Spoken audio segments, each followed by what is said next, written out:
asalaamaaleykum mbokki Sénégal ginnaaw bu ñu sante yàlla di masawu askanu Sénégal di jaale askanu Sénégal ci tiis bu ñu yàlla natto depuis quelques jours mbokk yi lii laa gisoon ma waxoon ko te maa ngi am mettit lool parce que lu ma doon ñaan yàlla musal ko askanu Sénégal mel ni moom la ñuy dund tey nii wax ji nu ko tubaab yi di waxee l'heure est grave te le génie du peuple sénégalais daanaka yàgg nañ dund ay situation yu metti wante yàlla yàggal nañu suturaal ba ñu génn ci te dama ci am yaakaar incha allah que bii tamit dinañ ci génn incha allah moo tax mbokk yi duma sori ci wax ji kàddu yi lu ko waral bugguma commenter lu tubaab di wooye parodie de justice parce que askanu Sénégal amul kenn ku ci am xel ñaar ci justice su Sénégal tey lu muy exécuter ci ay commandes politiques ak tamit lii di responsabilité justice du Sénégal tey ci mettit cu askanu Sénégal di dund ci seen yenn décision yi parce que jàppewuma ko comme condamnation lu ma ko jàppee mooy disqualification ak élimination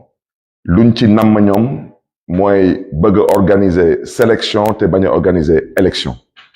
te may biralaat encore kàddu yi di ko jëmale ci président de la République président Macky Sall président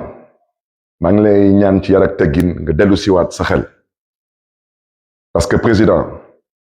Sénégal jiwu la lii suñu mbokk nga suñu président nga loolu la yàlla dogal loo ñuy teg suñ na ko tegoon tey doo nekk président du Sénégal seetatel sa taxawaay président wax naa la ko ba ñu yàlla may ñu toog amoo fi noonu dégg naa sa ay kàddu ci dialogue bi bu ngay ubbi dialogue bi am na sax ay sénégalais yu xaw a ñaawlu peut-être le ton wala les mots utilisés président man pour que Sénégal am jàmm man nangu naa raam ñaan la yow parce que jàmm bi ngi sa loxo parce que lu fi yee tey fitna Sénégal xam nga ñun xam nañ te yàlla mën na seede président ne nga waxu troisième mandat nañ la ko ñaan ci njëkk dama ne su nekkee loolu dañu nar a def pour que Sénégal am jàmm man Barthélémy Diaz en tant que maire de Dakar maa ngi lay ñaan ci njëkk waxu troisième mandat bi président nga teg ko ci suuf en tant que acteur politique président maa ngi lay ñaan ci njëkk waxu troisième mandat bi nga teg ko ci suuf président de la République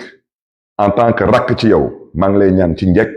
waxu troisième mandat ñu teg ko ci suuf ma yokk ci tamit ma ñaan la ko ci njëkk ak ci yar ak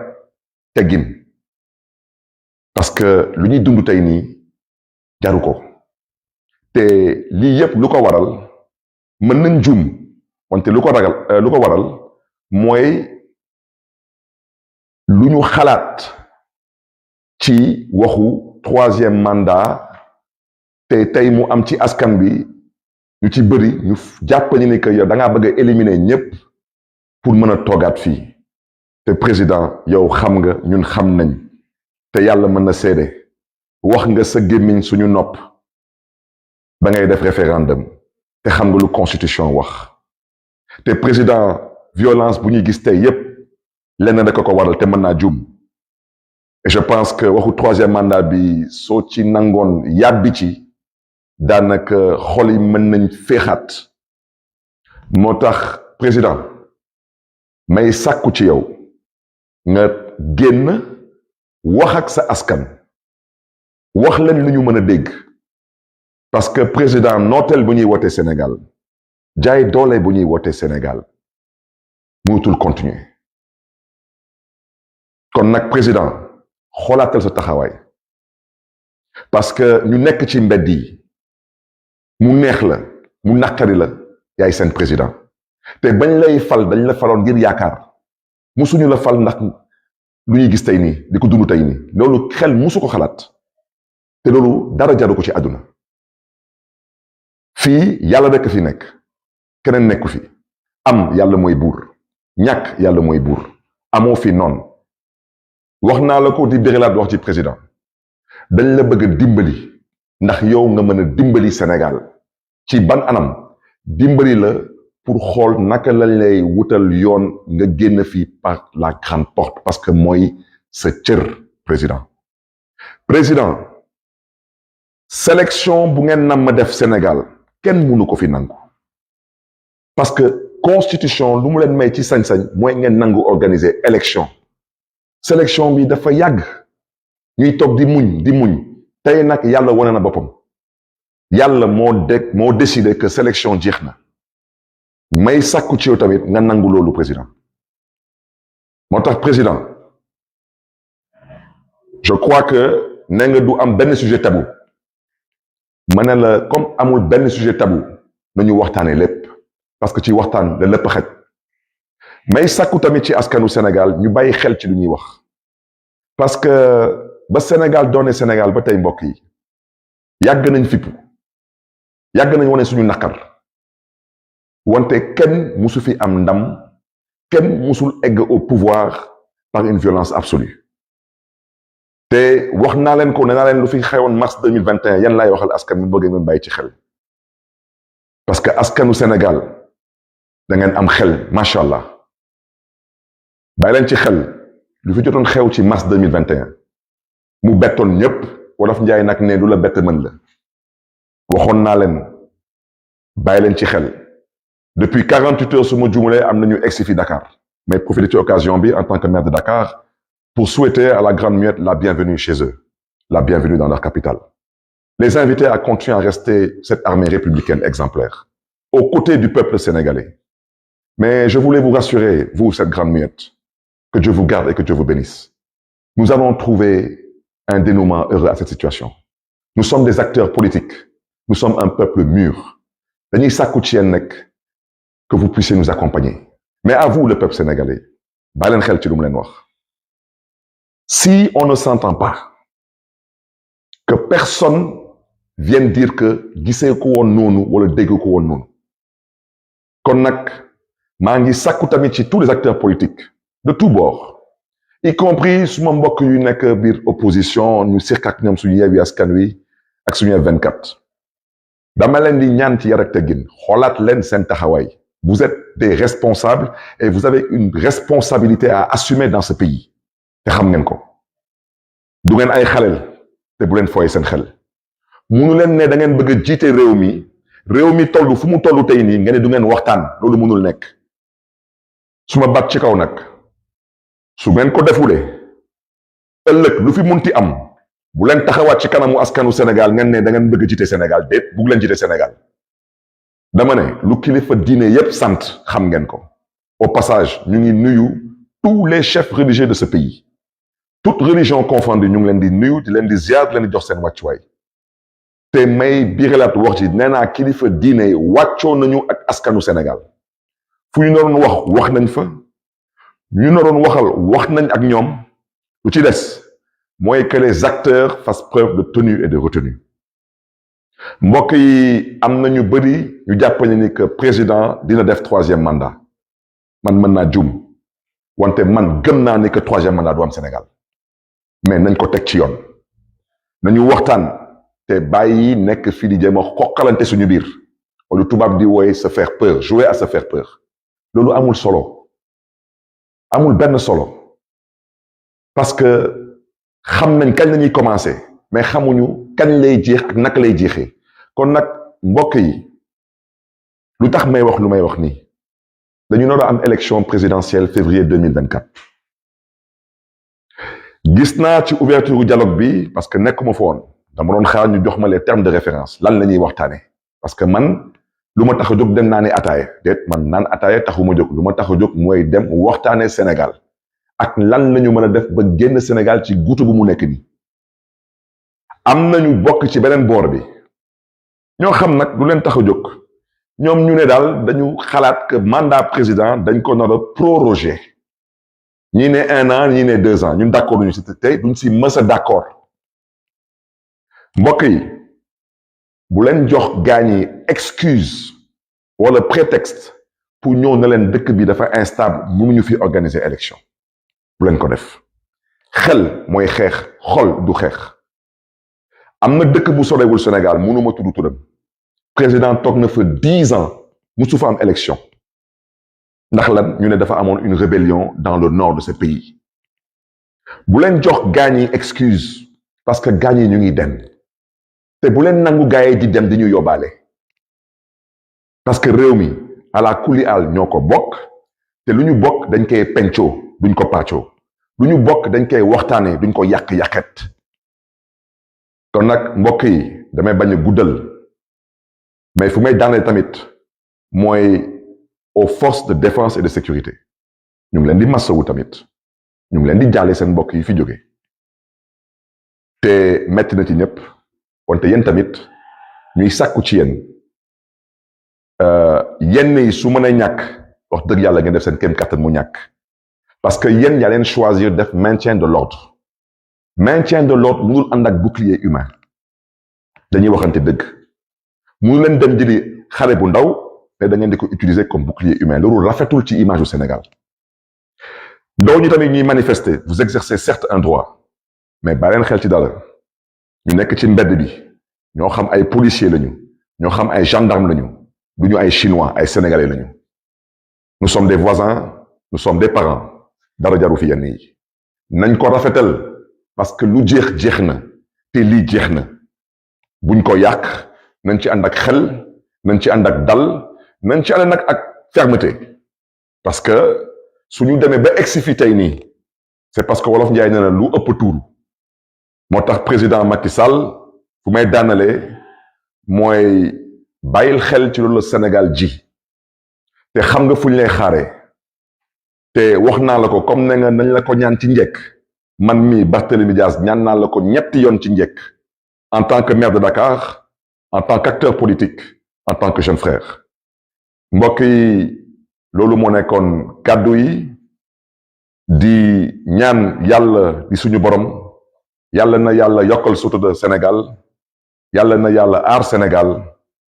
yàlla na leen yàlla may tawfiix. Bonsoir, Sénégalais d'ici et d'ailleurs. Je viens vers vous aujourd'hui pour pouvoir échanger et communiquer sur la gravité de l'heure. À l'entame de mon propos, je souhaiterais présenter mes plus sincères condoléances à l'ensemble du peuple sénégalais. Mais surtout, dire toute la peine qui nous anime en tant qu'acteur politique, mais en tant que citoyen sénégalais lambda. Chers concitoyens, l'heure est grave. Mais nous devons faire confiance au génie du peuple sénégalais. Nous avons toujours vécu des moments, certes incertains, mais nous avons toujours trouvé la force de nous relever et surtout l'intelligence pour pouvoir dépasser certaines situations. Aujourd'hui, je ne souhaiterais pas commenter cette parodie de justice qui a plongé le Sénégal dans cette situation chaotique et malheureusement incertaine. Nous avons toujours dit que la justice sénégalaise est à l'origine de quasiment tous les maux dont souffre actuellement le Sénégal. Cette justice, je ne parlerai pas de sa condamnation, parce qu'il n'y a pas de condamnation. Nous avons assisté à une volonté manifeste de vouloir verser dans une disqualification, voire une élimination d'un acteur politique de premier plan. Et je voudrais dire que nous sommes aujourd'hui au 3e, voire au 4e cas. Et ça ne peut plus continuer. Et l'objectif recherché dans cette parodie de justice, c'est de trouver les voies et moyens de créer les conditions d'organiser une sélection et non une élection en 2024, surtout concernant l'élection présidentielle qui est tant attendue par le peuple sénégalais. C'est la raison pour laquelle j'aurais souhaité interpeller directement Monsieur le Président de la République, Monsieur Macky Sall. il n'y a pas de problème juridique concernant les hommes politiques. Ce qu'il y a aujourd'hui, c'est la volonté d'un homme qui est en train de s'abattre sur d'honnêtes citoyens, sur des leaders politiques qui n'ont peut-être commis qu'un seul crime, c'est de nourrir une ambition de servir leur pays. Et cela n'est pas honorable dans une démocratie qui se respecte. C'est la raison pour laquelle, Monsieur le Président de la République, je prends l'opinion nationale et internationale à témoin. Vous avez, lors de l'ouverture du dialogue national, vous avez, concernant la question du troisième mandat, vous avez dit que on n'a qu'à vous le demander en tout respect et en toute courtoisie. Et qu'il n'est pas question que vous acceptiez que certains vous le demandent par la force. Monsieur le Président de la République, pour la paix au Sénégal, nous sommes prêts, nous, à nous mettre à genoux. Parce que vous avez la clé aujourd'hui entre vos mains de la sortie de crise de ce pays et personne d'autre. C'est vous, Monsieur Macky Sall, vous, Président de la République. Alors, comme vous avez demandé à ce qu'on vous demande, s'il vous plaît, de ne pas briguer le troisième mandat, je vous demanderai 3 fois, s'il vous plaît, Monsieur le Président Macky Sall, d'évacuer cette question concernant cette volonté qui vous est prêtée de vouloir briguer un troisième mandat. D'abord, je vous demande, s'il vous plaît, en tant que maire de Dakar, je vous demande, s'il vous plaît, en tant qu'acteur politique, je vous demande, s'il vous plaît, en tant que jeune frère. Le Sénégal ne mérite pas ce qu'il est en train de vivre présentement. Le Sénégal ne mérite pas aujourd'hui de vivre cette souffrance qui nous est imposée au nom de la bêtise politique, et excusez-moi de cette expression. 2 jours de manifestation, 15 morts, injustifiable et inacceptable. Nous avons été, nous sommes et nous comptons rester ce modèle de démocratie sur le continent africain et à travers le monde. Et Monsieur le Président Macky Sall, vous avez la responsabilité historique d'accompagner le Sénégal à continuer à rester debout, droit dans ses bottes. Parce que le peuple sénégalais, en votant pour vous, n'a pas voté pour être massacré, n'a pas voté pour être humilié. Le peuple sénégalais a voté pour vous en espérant pouvoir compter sur vous pour conduire le Sénégal vers un développement durable et viable. C'est la raison pour laquelle, Monsieur le Président de la République, je vous interpelle directement. Je vous invite à prendre vos responsabilités et à vous adresser au peuple sénégalais. Rassurez le peuple sénégalais. Prenez l'engagement de respecter vous-même vos propres engagements envers le peuple sénégalais, surtout lors du référendum que vous avez eu à organiser en revisant la Constitution du Sénégal, qui, vous l'avez déjà dit, et vous l'avez répété aussi bien au niveau national qu'à l'international, ne vous permet pas de prétendre briguer un troisième mandat. Parce que cette question, Monsieur le Président de la République, de votre volonté qui vous est prêtée, de vouloir briguer un troisième mandat, est à l'origine de tout ce qui se passe actuellement. Monsieur le Président de la République, vous n'avez pas le droit d'éliminer des adversaires politiques. C'est ça la vérité. Parce que si le président Abdoulaye Wade, au passage à qui je rends un vibrant hommage, avait décidé d'en faire de même, je ne pense pas qu'aujourd'hui vous serez président de la République du Sénégal. C'est la raison pour laquelle je vous invite respectueusement,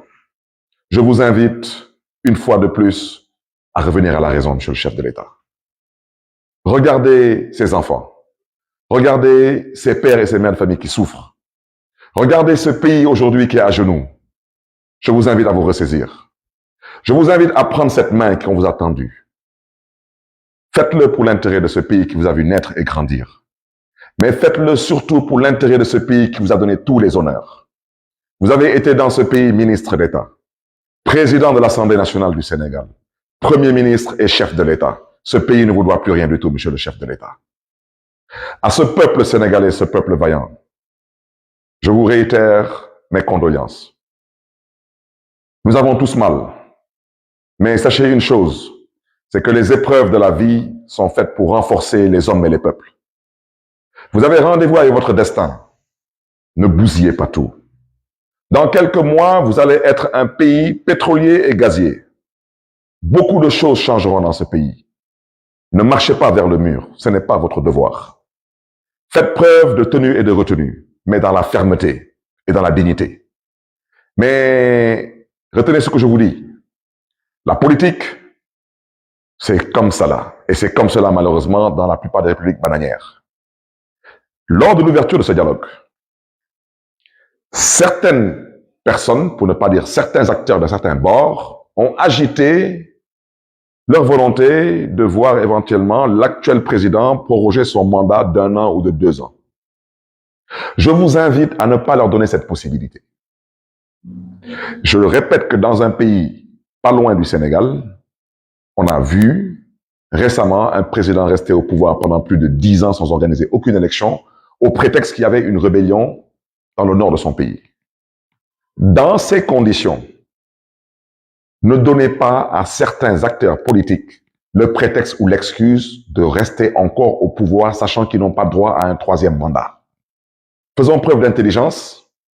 faisons preuve de responsabilité, faisons preuve de citoyenneté dans la dignité et la fermeté, mais n'insultons pas l'avenir. Je vous l'avais dit, si nous n'arrivons pas à nous entendre, il y a un acteur qui rentrera en jeu. Et depuis 48 heures, cet acteur est en ville. Vous me permettrez de saluer l'armée sénégalaise, de leur souhaiter la bienvenue dans leur capitale